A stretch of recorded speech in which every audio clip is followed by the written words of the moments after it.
Saya Dr. Agus Sundari MTH. Saya mengajar apologetika Kristen. Apa yang akan kita ajarkan di dalam apologetika Kristen? Di dalam pendahuluan, kebenaran Kristiani bukan suatu praduga yang harus diterima secara terpaksa. Ia terbuka untuk diperiksa dan ternyata mampu memberikan suatu tanggung jawab tentang dirinya yang masuk akal. Ia memenuhi kebutuhan-kebutuhan eksistensial, memberikan arti pada intuisi-intuisi keagamaan, dapat bertahan terhadap skutrini rasio, selaras dengan fakta sejarah, dan relevan terhadap kebutuhan moral masa kini. Pengertian apologetika Kristen. Apologetika Kristen ialah cabang dari ilmu teologi yang mempelajari pembelaan dan pembuktian kebenaran Kristiani dengan tujuan mendewasakan umat dan memberitakan Injil. Kata ini berasal dari dunia pengadilan Yunani kuno, di mana para pembela diberikan kesempatan membela diri terhadap tuduhan yang dilemparkan kepada mereka. Ini pula barangkali yang ada dalam pikiran Rasul Petrus apabila ia berkata, "Tetapi kuduskanlah Kristus di dalam hatimu sebagai Tuhan, dan siap sedialah pada segala waktu untuk memberi pertanggungjawab kepada tiap-tiap orang yang meminta pertanggungjawab diri kamu tentang pengharapan yang ada padamu, tetapi haruslah dengan lemah lembut dan hormat." 1 Petrus 3 ayat 15. Mempertahankan kebenaran bahwa Yesus Kristus adalah anak Allah, mempertahankan kebenaran bahwa Alkitab adalah firman Allah tanpa salah. Kedua kebenaran ini adalah pilar-pilar Kristiani yang membuktikan keunikannya.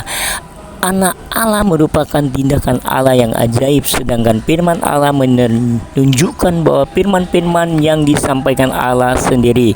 Jadi tak dapat disangkal lagi bahwa mempertahankan eksistensi Allah ada faktor yang sangat penting hanya apabila ia adalah suatu pribadi yang benar. Ada barulah dapat dikatakan ia bertindak secara ajaib dalam anak Allah.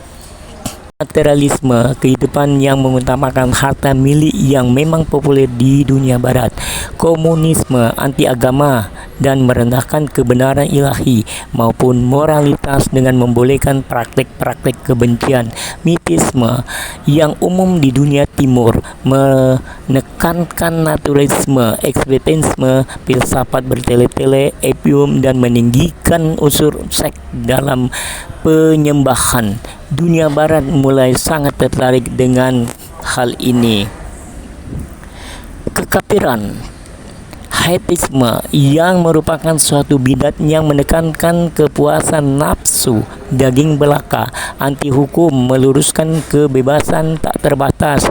Hal ini terlihat banyak di dalam unsur seks, pendidikan, pakaian, dan lain-lain. Kepuasan duniawi adalah sasaran utamanya.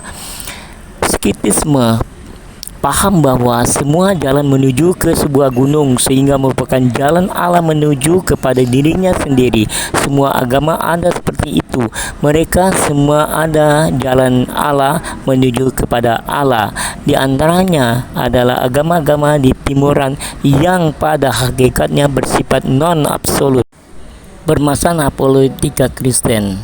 Di dalam kesimpulan, siapa yang memerlukan apologetika Kristen ini?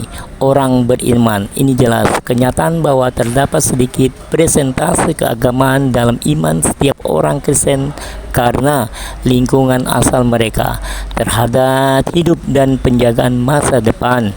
Maka diperlukan pendekatan apologetika untuk menjawab segi-segi yang diragukan tersebut. Contoh Paulus dalam pendekatan apologetika untuk mendewasakan jemaat di dalam Kolose, 1 Timotius, Roma, dan lain-lain. Terima kasih. Tuhan memberkati.